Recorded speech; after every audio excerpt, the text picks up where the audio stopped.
viniendo pero no viniendo, o viniendo pero no estando. Bueno, mis queridos amigos, sí, es muy importante, creo que para todos los estamentos de una sociedad, aspectos tan sensibles como la salud es de interés general, ¿no? Eh, Podemos estar muy sanos hoy día, podemos gozar de buena salud, pero en algún momento la vida nos da una mala pasada y es cuando tenemos que acceder al sistema de salud. Y quizá alguno de los presentes, incluyéndome a mí, he sido usuario del sistema de salud. Pues tengo a mi haber algunos privilegios, ¿no? El hecho de que sea profesional de la medicina y que sea de alguna manera conocida, que he sido José, profesor, José, docente. perdón, José, eso, Sí, preséntate un poquito rápidamente para que la gente sepa quién le está ya voy hablando. para Ok. allá. Ok. Entonces, eso me permite gozar de alguna manera con ese privilegio de poder entrar a las instituciones, de pedir el apoyo, de pedir la ayuda, pero no todos tienen esa posibilidad. Y entrar al sistema de salud y recibir los beneficios de ese sistema de salud cada vez es más complicado.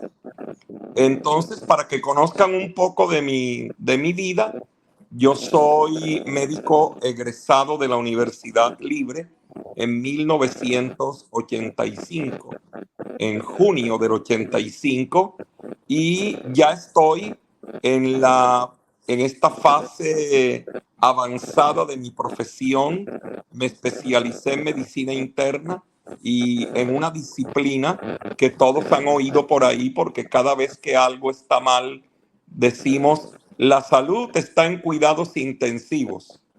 Junior el año pasado a finales estuvo en medicina crítica, en cuidados intensivos. Bueno, yo soy especialista en el área de medicina crítica. Quizá algunos de los que están presentes recordarán que me tocó el infortunio de haber estado como presidente de la Asociación Colombiana de Medicina Crítica.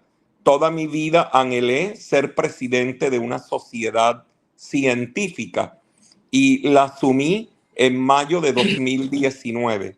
Cuando avancé a enero de 2020, recibimos la noticia nefasta de que se nos venía una pandemia por una enfermedad grave que produce un compromiso pulmonar importante que se llamaba COVID-19. De inmediato comenzamos a preparar al país, primero académicamente, científicamente, para hacer frente al problema. Entonces se acordarán de mí porque estuve muy de cerca y ligado con todo el andamiaje de salud y con todo eso lo que se montó en el país, y llevamos a aumentar el número de camas de cuidados críticos de 5.346 a 13.200 camas.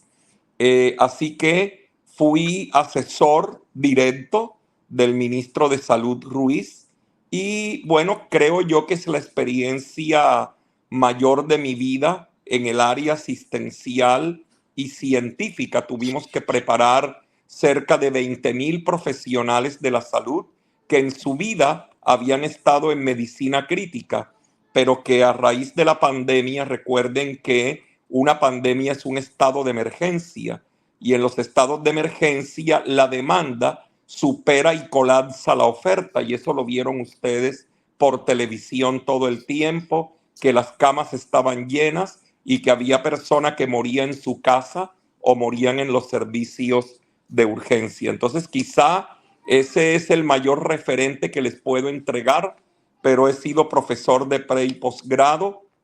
Por mis manos han pasado cerca de 5.500, 6.000 profesionales de la salud, y por eso en la introducción les decía que me facilitó este tema de poder acceder a ese sistema de salud cuando me convierto en un usuario o cuando alguno de mis amigos o algunos de mis familiares requieren de una atención en salud, bueno, ellos cuentan conmigo y el sistema, pues para mí ha sido una actuación afortunada porque hemos recibido José, disculpa que te interrumpa un momentico por la dinámica del programa.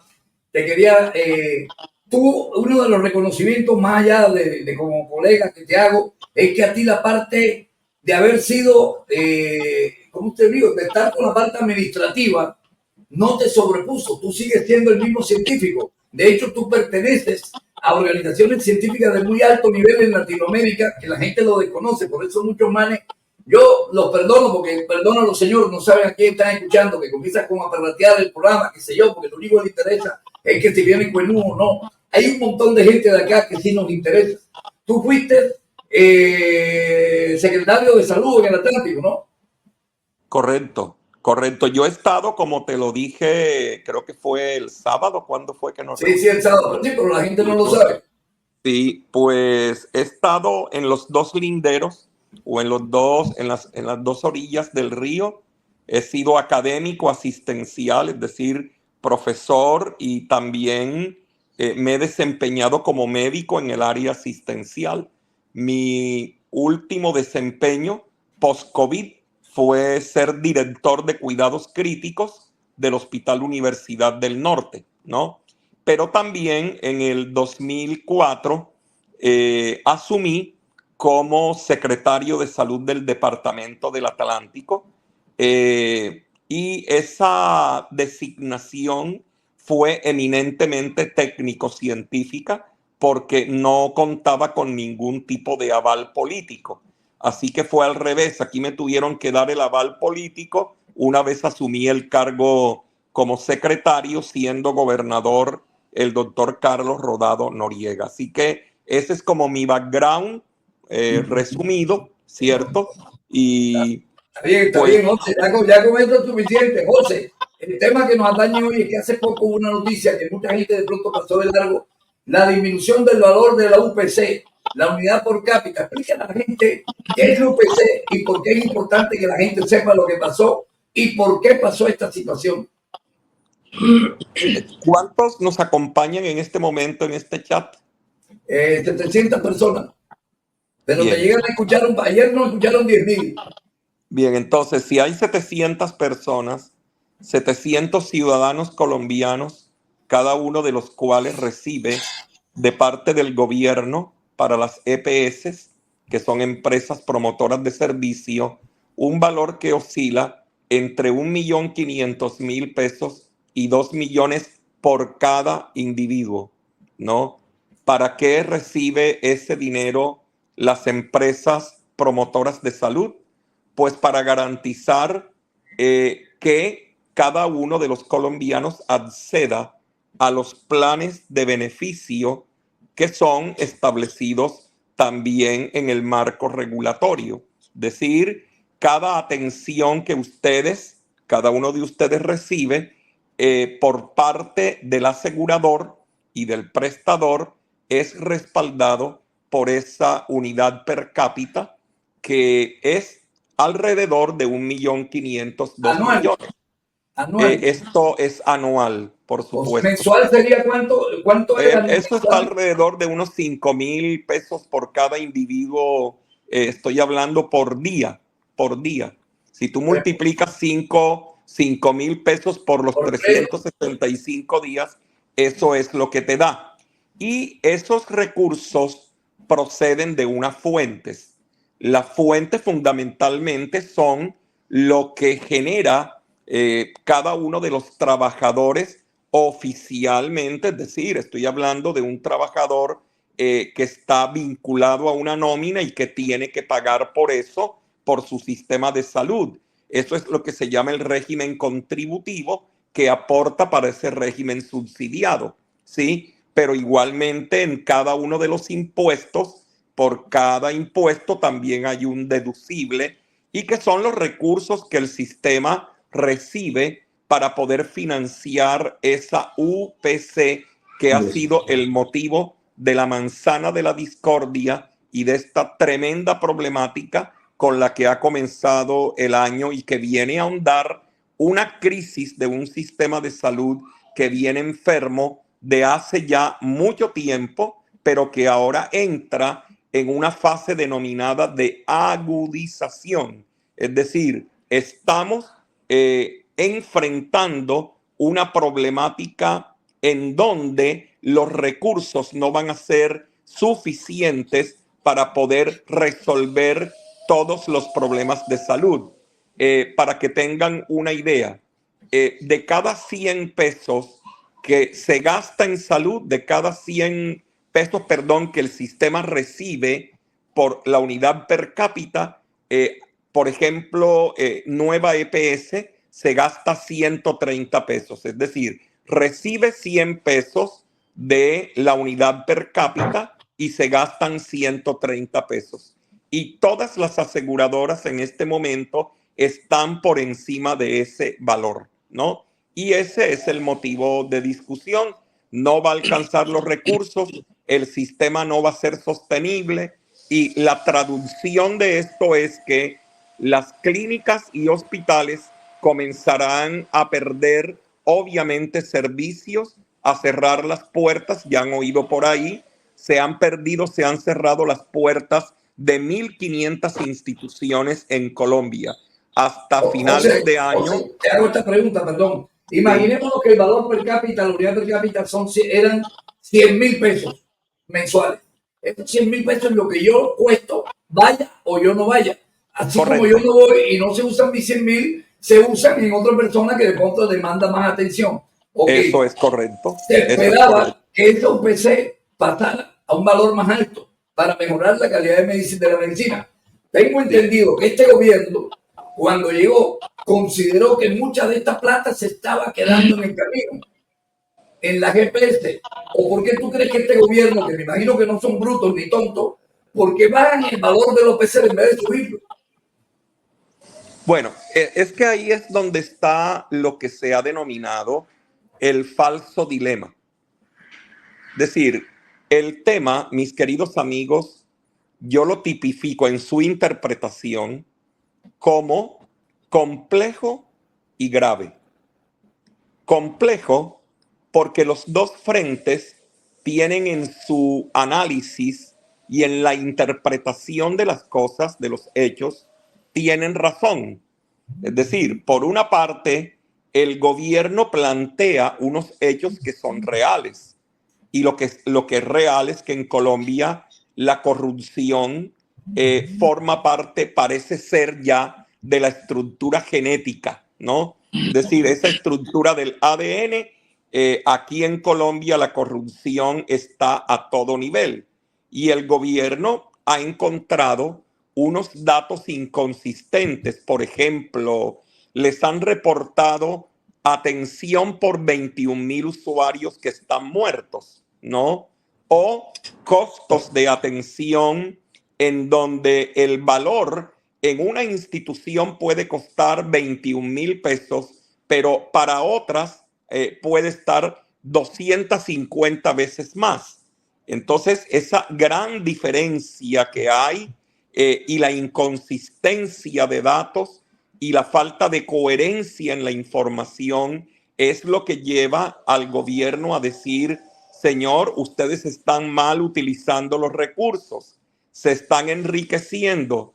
Las EPS, como ya pasó con Salucop, ¿cierto?, están haciendo crecer sus propias instituciones prestadoras. A esas instituciones prestadoras les va muy bien, pero ya ustedes han oído cómo Sanitas, por ejemplo, patrocina torneos de tenis, ¿cierto? Ya ahora no son solamente aseguradores, sino que son prestadores, y además de prestadores, hasta universidad son. Se han convertido en entidades formadoras y ustedes ven los edificios y crecen y crecen. Entonces, ¿cómo es que el sistema aporta unos recursos que aparentemente no dan de acuerdo al criterio de las aseguradoras, pero ustedes siguen creciendo y todos los asuntos relacionados con estos mal uso de dineros, como pasó recientemente con Cosalud. Ustedes ya recuerdan este episodio terrible, ¿no? Entonces, por un lado está el gobierno que dice... Espérate, que creo que Andrés te quiere hacer una pregunta. Sí, claro. Profesor José, con las muchas gracias por haber esta diferencia hacia nosotros y tenido todo su background.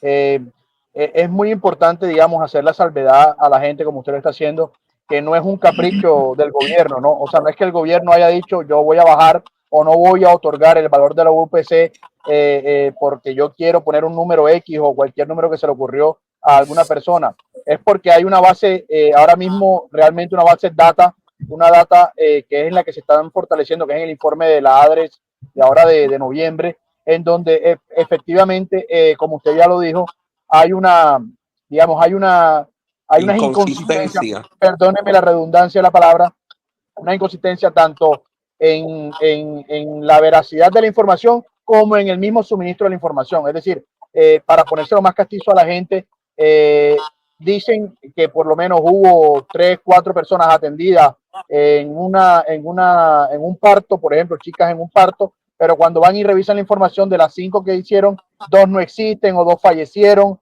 o 2 no están relacionadas con su identificación. Entonces, ya entendiendo esta situación, entendiendo este problema, me gustaría hacerle una pregunta. Veo, digamos, lo primero es, ¿la decisión que tomó el gobierno para usted fue acertada? Y lo segundo, si no fue acertada, ¿cuál sería la solución al problema? Porque evidentemente hay un problema de que está desfinanciado el sistema, pero por otro lado también tenemos el inconveniente de que no hay la suficiente claridad de lo que realmente es el gasto real de la salud. Queda en la mitad. José, eso es lo que dice, que el billete se quedaba en la mitad. Correcto. Está muy bien planteado y te felicito. Por eso hablo de un falso dilema. En medio de ese falso dilema, ¿quiénes están? Los prestadores de servicio, los trabajadores de la salud, pero en especial, ¿quiénes están? Los pacientes. Entonces, por una parte, el gobierno hace ese planteamiento, pero toma una decisión y fue incrementar la UPC en 5.36% cuando las EPS solicitaban, ¿no?, el 16%, con unos argumentos también. Mira, suele suceder que en Colombia, porque yo les he dicho la experiencia que tuve con COVID, ¿no? Suele suceder que en Colombia se toman decisiones de gobierno. Yo no estoy hablando del gobierno actual, estoy hablando en general de lo que yo he vivido como secretario de salud. Ahora con la pandemia se toman decisiones sin información cierta, sin información veraz. Entonces, en este momento no es posible establecer cuál es el valor exacto de la UPC que permite por lo menos llevar a un equilibrio financiero al sistema de salud. Porque imagínate, este es un tema que crece año tras año. ¿Saben de cuánto es el déficit hoy día del sistema de salud? Es de casi 20 billones de pesos. Estoy hablando de billones. Entonces, imagínate tú que quienes tengan la razón vienen y dicen es el 16, o el que tiene la razón es el gobierno que dice 5.6. Si el que tiene la razón son las aseguradoras, 5.6 no va a alcanzar para brindarle una atención adecuada y de calidad a la población colombiana. Y es que de hecho ya esto está sucediendo. Perdona, te la estoy llevando como una parte muy práctica. ¿No será que las aseguradoras se dieron cuenta que los estaban tumbando? ¿O el gobierno se dio cuenta que alguien se estaba tumbando el billete inflando valores, superpidiendo una cantidad de cosas que no se requieren? O sea, ¿de dónde viene? Edgardo, y para soportar tu pregunta, discúlpeme un momentico, señor José, disculpe, y para soportarte, Edgardo, está así está señalado en el informe. Hablan puntualmente del SOAT, de más de 560 mil millones de pesos en el SOAT, que no se saben para dónde se fueron porque no hay una correlación, y se habla también muy fuerte del tema de los servicios generales. Ustedes que son médicos lo deben de tener más claro. e incluyen también, Gardo, y perdona que te toque, la rama en la que tú te desenvuelves, que es la parte de radiología, todos estos servicios de radiología, que hay bastante dinero que no se sabe a dónde se fueron en esos subtopics, o no sé cómo lo categorizan ustedes. Sí, el gobierno está caminando por la cornisa en este momento. Nosotros expresamos, yo no me estoy metiendo con aspectos ideológicos ni lo voy a tocar. Yo estoy hablando simple y llanamente de un sistema de salud que tiene que obedecer a una ley. La ley de 2015 establece que el gobierno debe entregar los recursos para que los pacientes sean atendidos bajo un precepto de derecho, ¿no? La salud es un derecho. Cuando yo digo camina por la cornisa, es porque indistintamente las ideologías, indistintamente que lo que hizo Santos o lo que hizo Duque, porque en eso se ha centrado el discurso, que es que lo que han hecho otros, que lo que ha hecho otro, el gobierno es el responsable por la salud de todos los colombianos.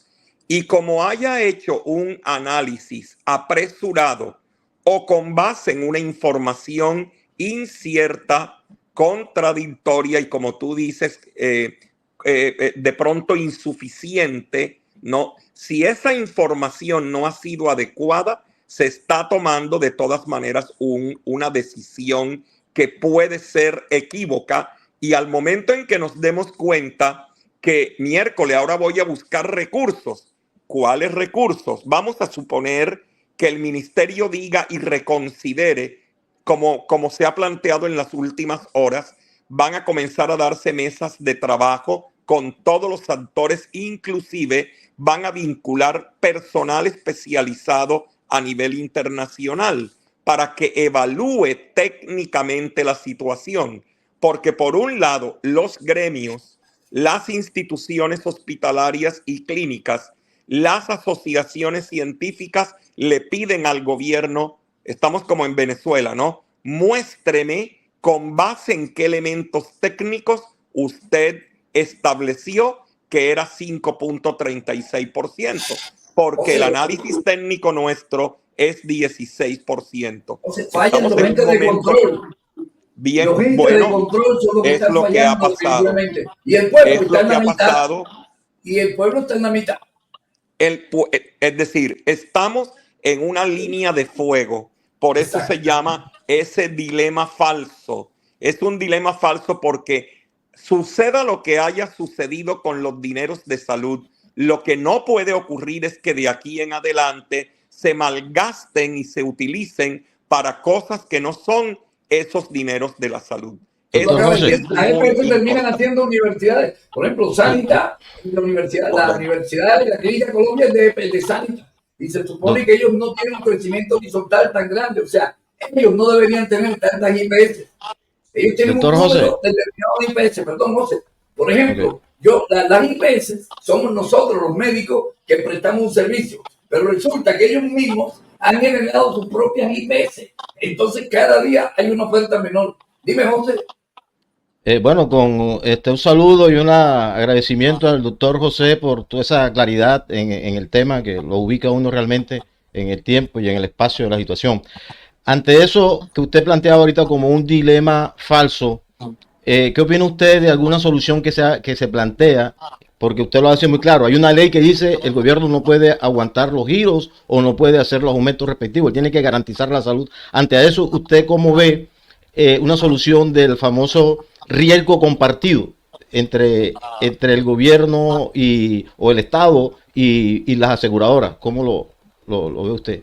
Bueno, se está esperanzado, el gobierno siempre ha estado como muy centrado en la reforma a la salud, porque recuerda que ya las aseguradoras llegaron a un acuerdo con el gobierno de no ser los manejadores de los recursos, sino del aseguramiento.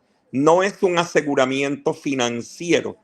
Eso para la nueva reforma desaparece y queda en ADRES, ¿no?